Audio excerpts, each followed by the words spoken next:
This is hell. A one-of-its-kind 12,000-year-old forest in Europe is being chopped down for coal, which is more costly, less profitable, and more damaging to the planet than renewable energy that is already easily accessible. In fact, Germany is about to shut down all of its coal plants. So why is an energy company destroying a heritage forest for an expensive, polluting, and unnecessary fuel? Here to explain to us what's happening in the Hambach Forest, Manuel Carrasco Molina is on the board of directors of the Green Party in Kerpen near Cologne in Germany, where the Hambach Forest has been devastated by the RWE energy company due to lignite mining. Welcome to This Is Hell, Manuel. Hi, thanks. Thanks for having me. Manuel has been a member of the city council for the city of Kerpen since 2014 and is an environmental activist, as well as one who works on refugee rights. So, as Deutsche Welle reported back in May of this year, environmentalists have set up camp in the Hambach Forest to protect the land from being cleared by its owner, the RWE power generation company that wants to mine the valuable coal buried underneath. How long has this protest, how long has this fight been going on in the Hambach Forest? Well, first of all, I just want to clarify what you say in the introduction, that Germany is going to shut down their coal plants. If they do this right now, it's going to be in another 30 years or something like that. So there's nothing which is planned for the next few years. We certainly, the Greens, have asked for them to stop everything by 2025. But since we're not in a majority, there's right now barely any chance that it ever happens. So to answer your questions, the activists have been there since a few years now, I think 5 or 6 years in the meantime. Those who live in the tree houses have been there for the last 4 years, if I recall correctly.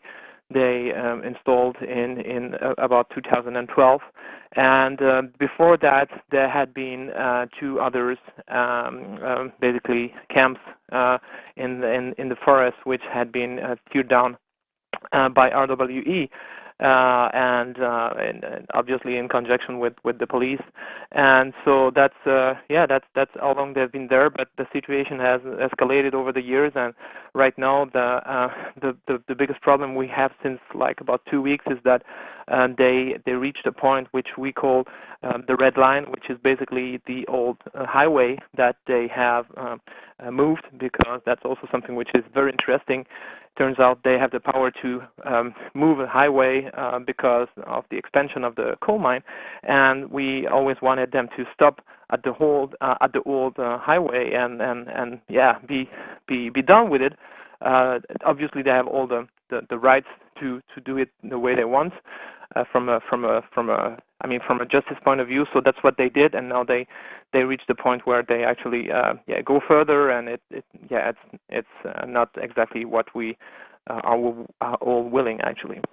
Let me, Manuel, follow up on the idea that there might be coal plants closing down, because there was a decision that was made in German courts this week, and I just want you to clear it up for me in case I don't understand it. Deutsche Welle's Gero Reuter had an opinion piece this week headlined "Limiting the Greed of the Nuclear Industry. The German Constitutional Court's decision that an accelerated nuclear phase-out is legal in limiting compensation for energy companies is good news. Considering the political power I would assume a company like RWE has, how much has the decision by the government to accelerate, and I know this isn't coal, but the nuclear phase-out, a surprise? Are you seeing cracks? Oh yeah, that's something totally different. That's the problem. Right, but are you seeing cracks in the foundation of power that energy companies like RWE have had in Germany? Well, I honestly, I hope, because without being an environmentalist friend, without being somebody who believes in climate change and all that stuff, which we believe in, even if you're somebody who doesn't believe in all this thing and thinks it's all made up, from a pure economic point of view, it doesn't make any sense for them to keep on going on the coal path, and they know it. That's also why they started a new company called Energy, which is a very new, innovative, funky name, which is basically the good RWE, the green MWE, and on the other side they still have the old bad, I would say the black RWE, which is responsible for all the non-clean energy things, which might be a way to basically fade out the company which is not being profitable, because to relate to your comparison to the nuclear plant, it's exactly the same. Now, what all of those companies, and that is RWE, Vattenfall, and all the big names, E.ON, they are trying basically not to pay for the phase out of the nuclear plants, and also on top of that, they are trying to get money from the German state because of the loss of money that they had, because back in 2012, when Fukushima happened, they were told by the German government, basically from a day to the other, that's it, you're done, we're going to shut down everything. And they had made, obviously, investments in those technologies. And so now what the court actually ruled is, they ruled that it was a necessity for reasons of security, and that you basically couldn't sell, so to say, nuclear plants anymore to the general audience the same way as it has been in the past, because of Fukushima, and this is the insane part of it. Suddenly everybody realized, oh, you know what, nuclear could be dangerous. And it's interesting because we had the experience in Europe with Chernobyl in 1986. So it's not like Fukushima was learning us something new. So now what's happening now in terms of the coal is, obviously there is about 70%, so that's 70% of the German population which is against the coal power plants, and which is for the renewable energy.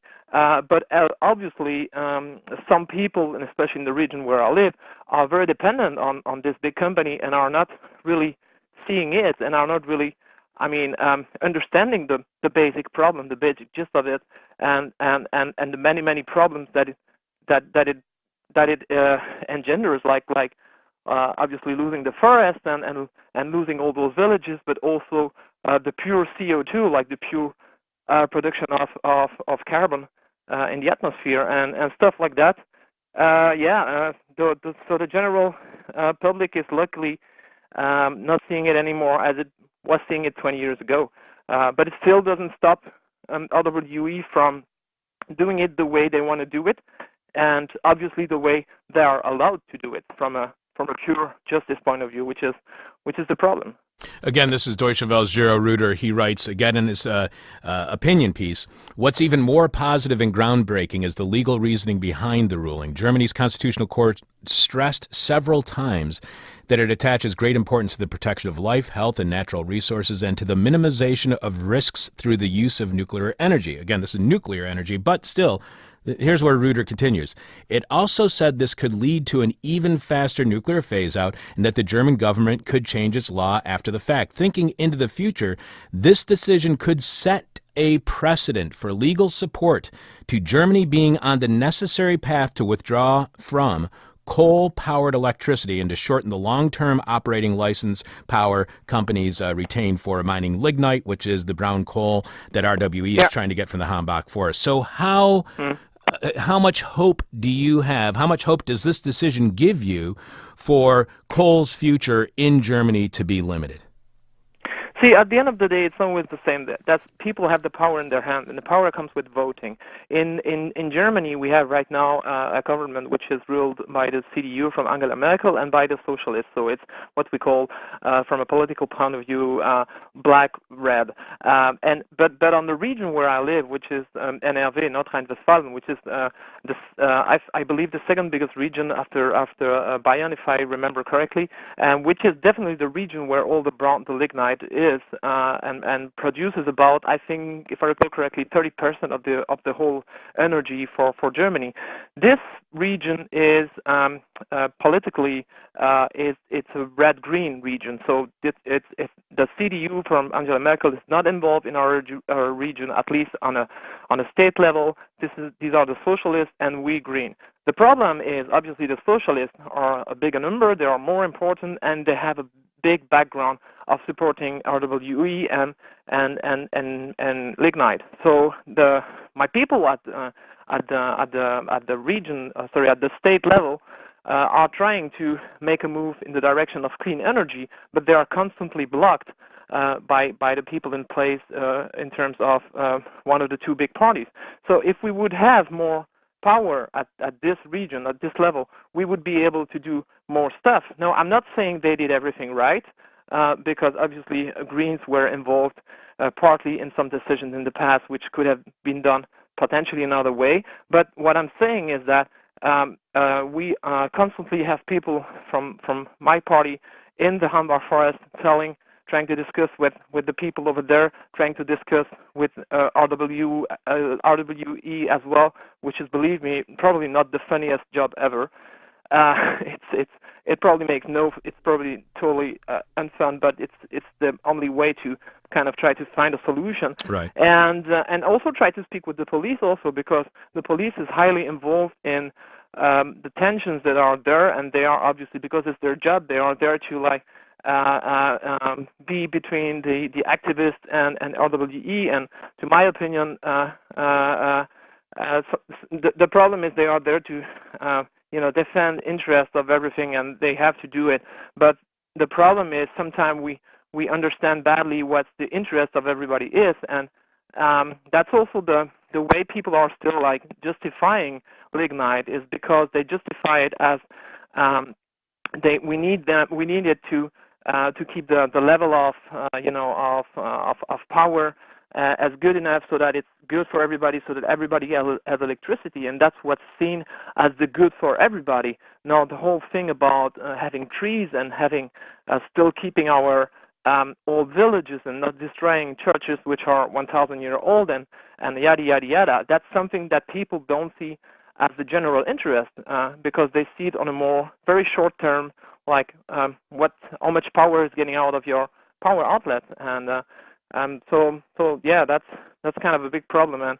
But my hope is still that it will work at one point. But the problem is the only way that it would work that I can see right now from all the legalities and all the contracts that are in place and that give RWE all the rights in the world, the only way would be that, from a political point of view, that the German government at a higher level in Berlin or the local government here in Düsseldorf would do the same thing they did in 2012, and would basically say, look, we signed those contracts, those treaties in Paris last year because we don't want to go up more than whatever it was, 1.5 or 2 degrees, I don't remember, but we just cannot do it anymore with the lignite, because this is a fact. The way they keep on doing it, they basically just cannot reach it anymore. That's it. It's over. So if they don't use their brakes right now and do basically the same thing they did in 2012 with nuclear power, then we're just lying to people. We're not going to make it, and we are basically driving as fast as we can in the direction of a big wall.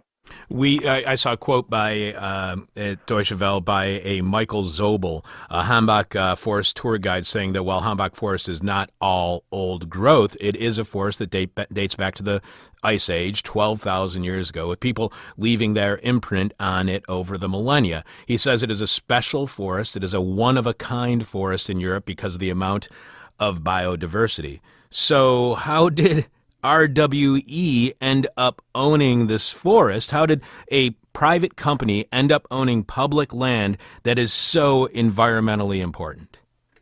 That's a crazy lobby problem. So Michael is a guy who runs every month basically a walk in the forest, and it's happening tomorrow again. So if people from my region are listening to us, we will be there tomorrow again at 12, just noon, and we will wander around in the forest and visit the camp where the activists are and see the activists going down from the trees. It's always pretty wonderful. The not so wonderful part of it is every time we go, every month where we go, there are less and less trees. So to answer your questions, this is exactly the problem, that this forest is not some kind of random wood, not very important. It is a very old forest. It is a forest which should be classified, and I'm not going to be too technical, but it should be classified on a European level as something which should be protected. And the only reason it is not is because to be classified, it has to be registered by the government, by the German government. And guess what? The German government doesn't do this registration for obvious reasons. Because if they would do it, then it would be over for RWE, and they would not be able to ruin the forest. So it's all a big lobby thing, which is working since 30, 40 years. This forest used to be basically 9 or 10 times bigger than it is right now. We have, I think, less than 10% anymore. If you look on a map, if anybody listening right now, go and Google and look for Cologne, the big city where where I live, you will see like northeast from it, you will see a big, massive white trace, and it's as big as the city of Cologne, so you can imagine how big it is. It's a city where 1 million people are living, and this big white trace is actually the brown coal plant, the lignite plant. You will see in the middle of it a line which looks a little bit like an airport landing line, which is totally black, and this is where the lignite is. So they're basically destroying the thing and making this thing bigger over the years, and it only works because of lobby and because many people have big interest, big money interest in this. And my biggest problem with it is that we keep on listening that the renewable are not working and it's not going to work and we're not going to have any more power. But the problem is, the funny thing is, 20 years ago, they told us that we will never ever reach 2% of renewable energy. And today, guess what? We have about 25 or 30%. So somehow those green, funky guys made it working. It's not us. It's just the facts. If we want, we can make it. And it only works if people want to make it, and many people actually, or some people, because they become less and less over time, luckily, they don't have an interest in powering the renewable energy. The other funny thing, if you want to hear another interesting thing, sure, is every time we criticize the lignite, the thing we keep on hearing back is that if we're not cool with it, we can bring back the nuclear plant. So we get criticized for needing more lignite because we shut down the nuclear plants. And this is, by the way, a fact. Since we shut down the nuclear plants in 2012, we had to produce more to go back more on the lignite. But the number one reason for this is because not enough investment are done in renewable energy for looking for solutions about batteries and all that stuff. And we could basically put more solar power on many roofs. We could put more wind powers, and we could use more water power and all those kind of stuff. But the willing is not there at a certain level. So Deutsche Welle quotes a protester using the name of Joe, saying, "We don't have to mine coal anymore because we have enough energy resources from renewables these days, but the coal mining lobbies are hindering our complete energy transition." How accurate is that statement? Won't coal at least give Germany cheap power as opposed to the supposedly relatively more expensive fuel sources of alternative energy? See, I don't know every single nitty-gritty detail, but the things that I know, because this is also very technical, but the things that I know is which is interesting to hear, and this is what you hear when you go in the wood with Michael, where we just mix all of our knowledge and we get to learn new interesting stuff. And one of this is that lignite is actually a very not very productive way of generating power. You have the lignite we have here in Hambach has to be mixed with the lignite which is more in the north in another part of the region here, and then it has to be put a little bit with some oil on it, and so that it burns. And at the end of the day, you will have a generation of, like, I don't know, like it's only a few percent. It's if you're lucky, it's going to be 10% of the actual power it would have. Now the new big coal plants, they are better. They can make they can have a rendering of like 40%, so they are way better. But obviously they are bigger and better, and that's exactly not what we want. We don't want to build new big coal plants. The same way as, for example, France is building new big nuclear plants, and if they ever explode, then it's going to be way much of a problem than the tiny ones. So that's what he was trying to say is that basically that's what I was explaining before is we are constantly being lied on what is possible, what is doable, and I give you another example. Like a couple of months ago, there was this big event called Ende Gelände, which in German means that's it, it's over, and it's a big, massive civil disobedience thing where about a year and a half ago it was like 1,000 people going in the lignite, the plant, not the plant, but you know what I mean, the pit. Yeah, that's what the word I was looking for, the pit. And this time it was like 5,000 people, and 5,000 people went into the pit, not only the pit, but also some on the rails and some in the plants. And basically they had the power plant stop for like 2 days or something like that. And the power kept on coming. For one thing, they make reserve. That's one thing we know. They have reserve for about 1 or 2 days, and after that they would be in trouble. But for the other thing is the power would still probably work way better. Now, I'm not saying that if we would shut down all the coal plants tomorrow, that we wouldn't have problem. Obviously, we would have problem because we still rely on it a bit. What I'm saying though is that it's something we have to do way faster. It's something we have to do in 5 years. It's not something we have to do or in 8 years. I don't care. I mean, the green seed in 8, I'm cool with 5. But what I'm saying is that it's not something we have to do for the next 30 or 35 years, because this is every time giving the opportunity to not pace ourselves and to not find solutions. And again, it's only because some people actually don't want to find solutions. If you listen to some people from RWE, they would gladly take over lignite for the next 80 years, because some of those people, the thing they think is if the lignite is there under the ground, why shouldn't we use it? And this is totally insane, because what we want them to keep this in the ground.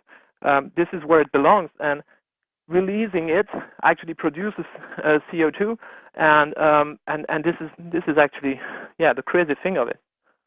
One last question for you. We have been speaking with Manuel Carrasco Molina. He is on the board of directors of the Green Party in Kerpen, near Köln in Germany, where the Hambach Forest has been devastated by the RWE energy company due to lignite mining. Manuel has been a member of the city council for the city of Kerpen since 2014 and is an environmental activist, as well as one who works on refugee rights, which is a topic that we didn't get to today, but I'll mention a little bit about that after we finished with Manuel. Manuel, one last question for you, and it's what we call the question from hell, the question we hate to ask, you might hate to answer, or our audience is going to hate your response. Deutsche Welle reports almost 1/4 of Germany's energy still comes from lignite. The Hambach open pit brown coal mine alone provides 5% of Germany's electricity. Electricity production through lignite isn't really profitable anymore.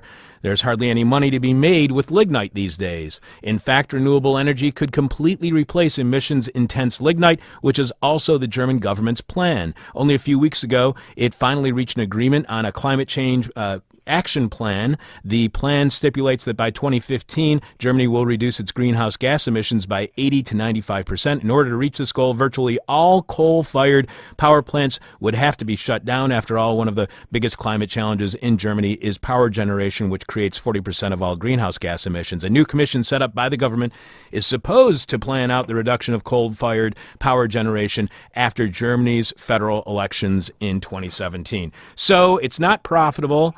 It seems it's not cost effective. It's not good for the environment. So, and it looks like the government is turning against coal-fired plants. So is victory for the activists in Hambach Forest inevitable?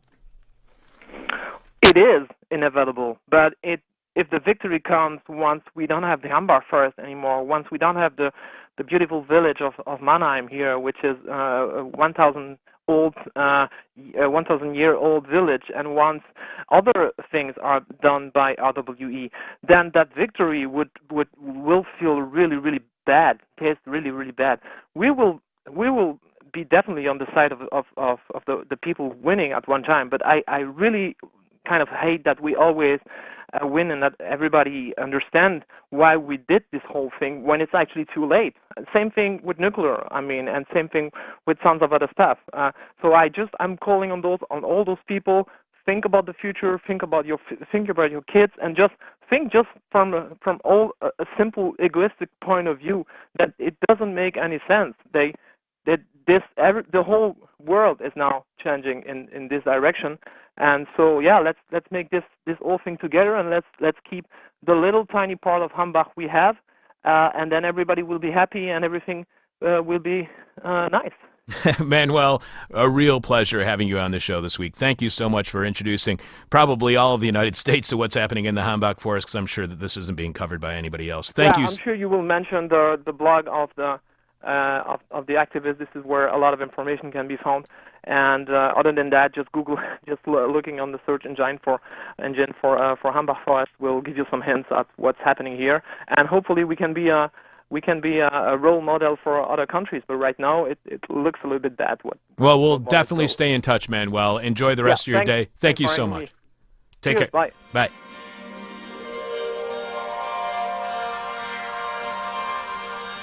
You've been listening to a This Is Hell interview. For more interview hell and to support the show, visit thisishell.com.